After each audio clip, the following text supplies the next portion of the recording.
छात्रों, संस्कृत साहित्य के इतिहास के अंतर्गत हमने कई महाकवियों और महाकाव्यों का और ऐतिहासिक काव्यों का अध्ययन किया है और आज हम कवि रत्नाकर और उनके हरविजय नामक महाकाव्य की चर्चा करेंगे। रत्नाकर कश्मीर के कवि थे।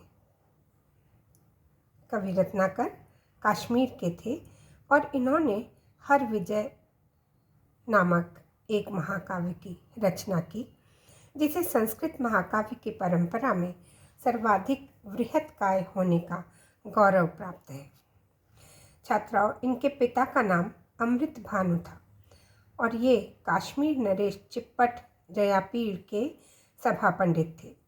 स्वयं जयापीड़ भी बहुत बुद्धिमान थे और इसीलिए उन्हें बाल बृहस्पति के नाम से जाना भी जाता था।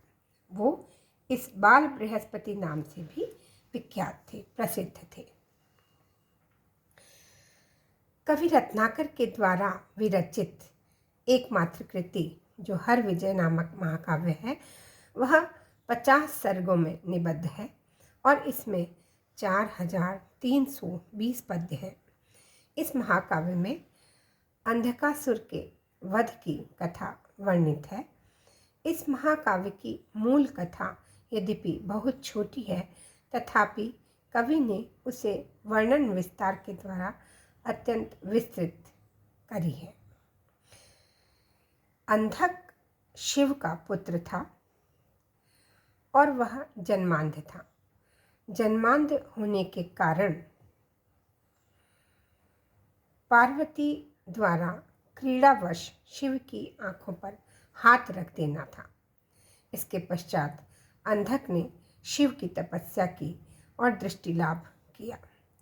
दृष्टि संपन्न होने पर उस प्रतापी ने तीनों लोकों पर आधिपत्य कर लिया।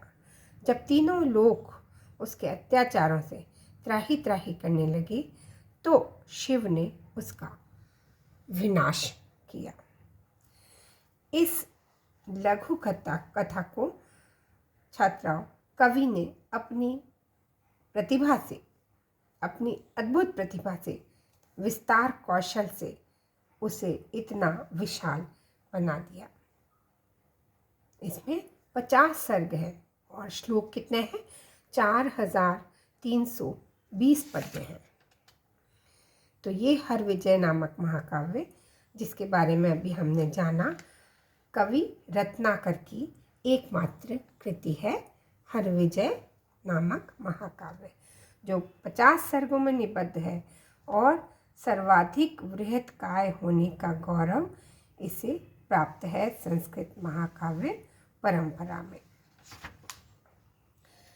प्राचीन आलोचकों ने कवि रत्नाकर की काव्य प्रतिभा की भूरी भूरी प्रशंसा भी की है।